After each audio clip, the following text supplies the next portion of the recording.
Ano ba to? Kunwari pagkakaibigan? Huminahon kayo, tama na. Asa? Ganyan ka dahil iniwan ka. Tingnan mo nga sarili mo ngayon. Simen, tama na. Nakakabagot na. Asa, huwag mo siyang saktan!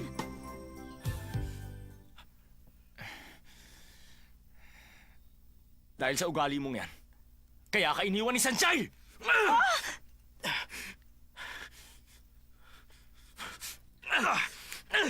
Kain ng kain. Sanchay, masarap ang pagkain natin ngayon. Dahil narito ka, bihira lang yan. Tama! Oh, hayan, anak, kumain pa kayo ng labong. Tikman mo ito. Hindi. Kumain ka ng isda. Sabi ng mama mo, bihira tayong kumain ng isda. Pero noon yun. Pero ngayon iba na. Laging isda. Ikaw naman, lagi mong sinasabi no na araw-araw kumain tayo ng labanos para swertihin. Wala naman nangyayari. Alam nyo, basta kumakain tayo ng sabay-sabay, masaya ako kahit na anong pagkain.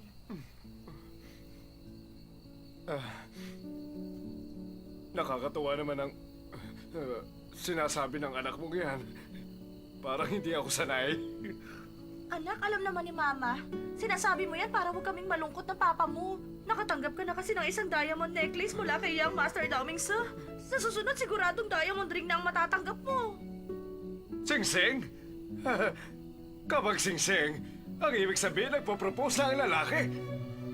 Honey, ibig sabihin, ang tsansa makasama natin si Sanchay, paliit na ng paliit. Oo nga, pagkatapos ng kasal, wala na siyang oras para sa atin.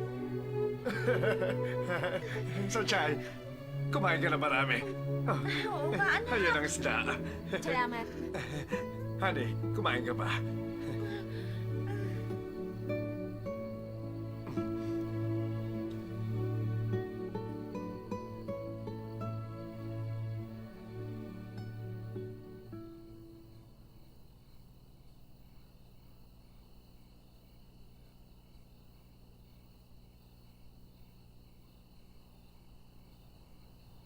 Nung iniwan ko ang Yingte Academy at si Daomingsa, hindi ko na pinuksan ang cellphone ko.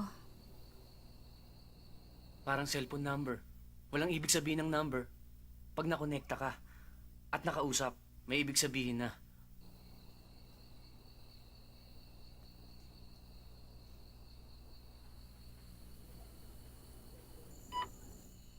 Sanchay, nasaan ka ba? Kahit anong oras, pag narinig mo to, tawagan mo ako. Daomingsa. Nababaliw na ako sa'yo. Sanchay, nasaan ka ba? Tawagan mo ako. Sanchay! Sanchay! Sanchay! Sanchay!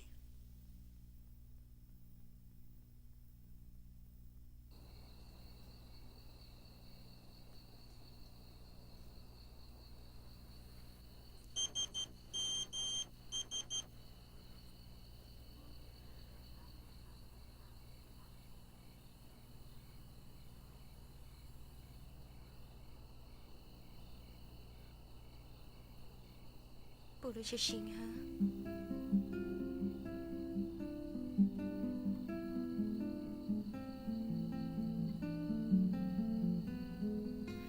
Daomingsa, nakalimutan mo na ba ako?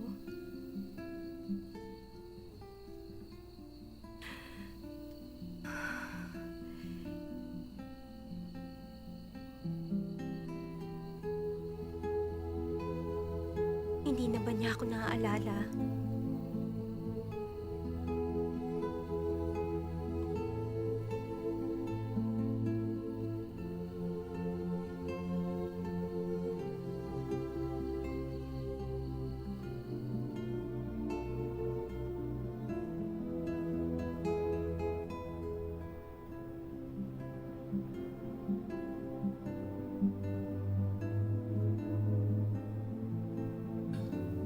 Nalimot mo na ba ako?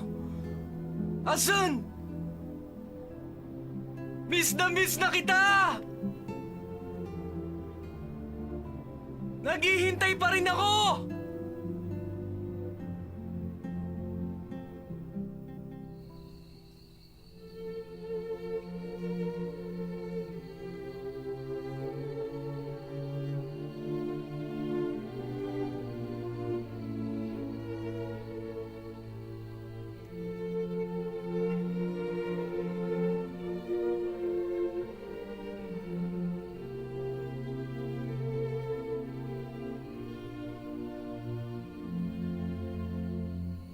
Sanchay, bumalik ka na rito. Hinihintay ka na naming lahat.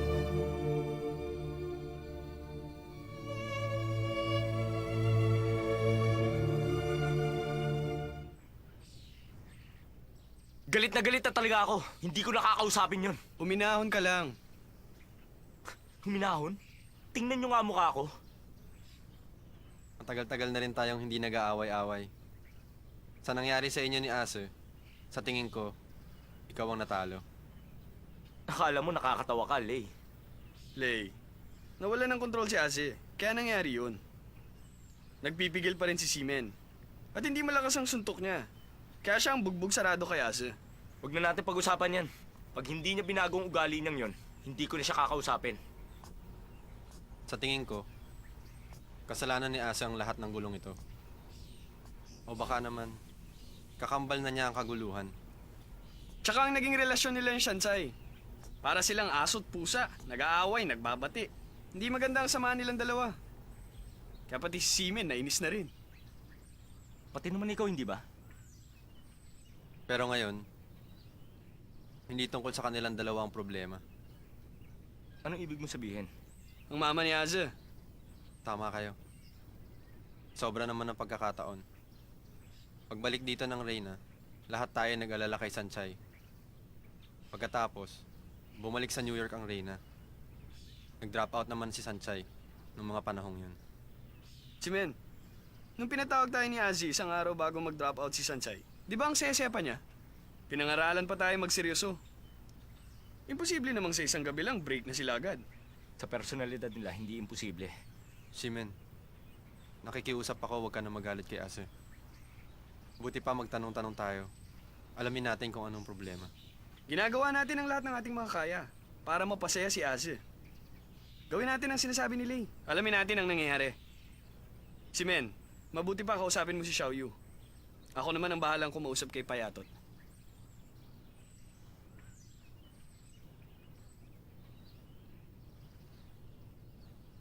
May problema sa bangko ang pamilya ni Shingha. At halos mga ganong panahon din yon. Parang alam ko na nga. Ang trabaho ng papa mo at ang financial problem ni na Xinghe, sigurado akong si Sanchay ang dahilan ng lahat ng pangyayaring yon. Makapangyarihan pala talaga ang mama ni Dao Mingse. Alam mo, higit pa sa inaakala mo ang kapangyarihan niya sa financial world. Hindi naman mahirap isipin na binigyan niya kayo ng mga problemang pinansyal para takutin si Sanchay. Ginamit kami ni Shingha para takutin si Sanchay? Ganun na nga. Hindi siya makakapayag na makipagrelasyon ng anak niya sa isang katulad ni Sanchay. Ang totoo, naisip na namin yan. Pero hindi ko akalaing napakabilis niya. Wala na tuloy kaming nagawa. Ayun, nag-drop out na pala si Sanchay. O mas dapat sabihin, sinuko niya ang pag-ibig niya. Alang-alang sa inyo ni Xinghe.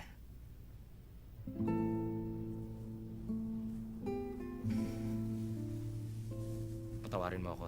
Hindi ko dapat sinabi yan. Alam ko kasing yun ang mga paraan niya. Ginagamit niya ang kapangyarihan niya para makuha ang gusto niya. Sina Sanchay, Xinghe, at ikaw. Inosente kayong lahat. Ang masasabi ko lang, hindi makatarungan ang mundong ito.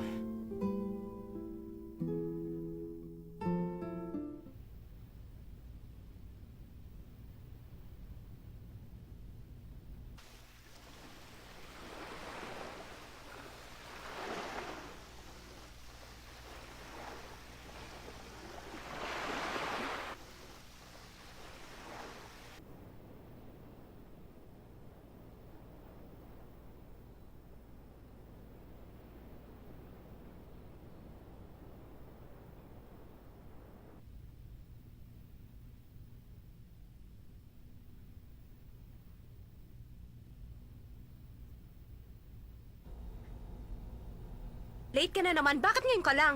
Alam mo naman nag-iisa lang ako dito. Hindi ka pa dumating ng maaga. Di ba sabi ko, isa ka talagang mabuting babae? Okay na ba yon? Kailangan mo ba ng tulong?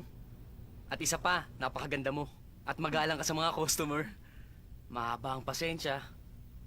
Kung ako ang boyfriend mo, hindi kita iiwanan. Hindi lang naman ako, hindi ba?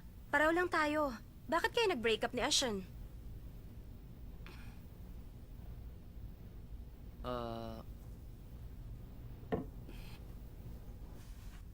Dito niya ako iniwan. Dito sa beach na ito. Dapat magkasama kami magbabakasyon.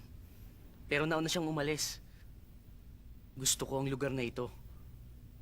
Kaya ayaw akong umalis. Pero sabi niya malabo raw ako. Hindi ko akalain na sa bakasyon na yon mag-aaway kami. Asong, alam ko na malalim ang pagkatao mo at masyado kang romantic. Pero sana isipin mo ang relasyon natin. Ano magiging kinabukasan natin? Hindi ko kayang tumigil ng matagal dito sa tabing dagat. Paano naman ako? Isipin mo naman ang kalagayan ko. Umaasa ang pamilya ko na susuportahan ko sila. Kaya kahit nandito ako, trabaho ang iniisip ko. Pero ikaw, masaya ka dito at ayaw mo nang umalis.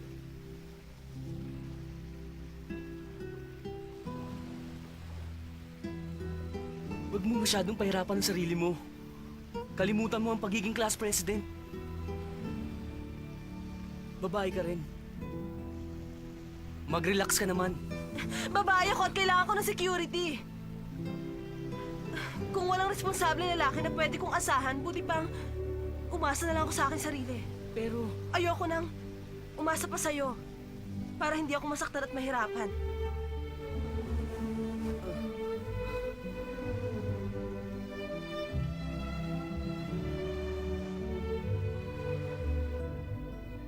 umalis siya. Para hanapin ang sinabi niya security. At ako naman, nagpaiwan ako. Dito sa beach, naghihintay sa kanya. Kung ganon, ilang buwan ka na naghihintay? Oo. Gusto kong malaman ang sagot niya. Ano bang ibig sabihin ng security? Hindi ko rin alam. Asong, malalaman mo rin ang sagot dyan.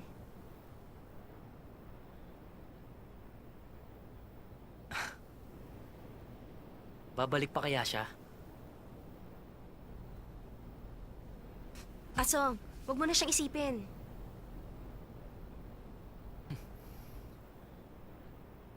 Masarap pala ang may kausap pag nalulungkot. Magpakasaya ka na lang habang hinihintay siyang bumalik. Sige, magtrabaho na tayo. Ang sarap magtrabaho! Sige, tayo na. Siya nga pala, pumunta kahapon dito yung television crew. Talaga? Bakit hindi ko napansin? Pag in-interview ako nung crew, ipapakita ko ang mga artworks ko rito. Artworks? Fine arts ang major ko. Sana makaipon ako ng malaking pera.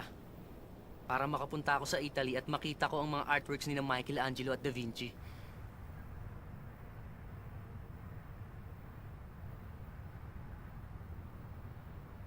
Sa bayan na ito, pangingisda ang pangunahing kinabubuhay. Mahigit kumulang sa 1,000 lamang. Sino man po kayo makapangyarihan sa lahat, kung kayo man ang Diyos o si Buddha, ituro niyo po sa akin kung nasa si Sanchay. Pero hindi lang beach ang ipinupunta ng mga tao rito, kundi pati na ang masarap at sariwang seafood na dito lamang matatagpuan sa restaurant na ito. Sanchay! Ang mga pagkain dito, bukod sa masarap na, murang-mura lang, hindi mabigat sa bulsa. Kaya para sa mga gustong magbakasyon, subukan nyo ang lugar na ito. Sigurado ako mag-e-enjoy kayo. Hanggang sa muli!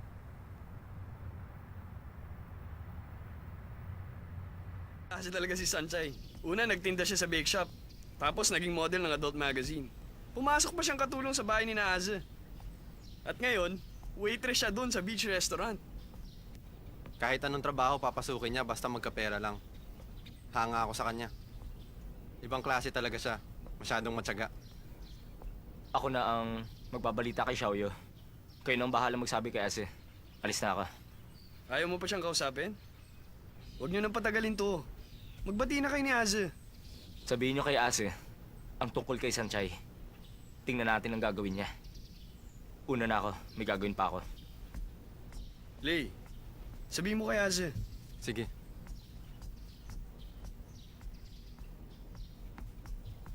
Si Men, Hmm? galit ka pa kay Aze? Marami lang akong gagawin. Ayoko magsayang ng panahon. Talaga? Ikaw bahala. Ase,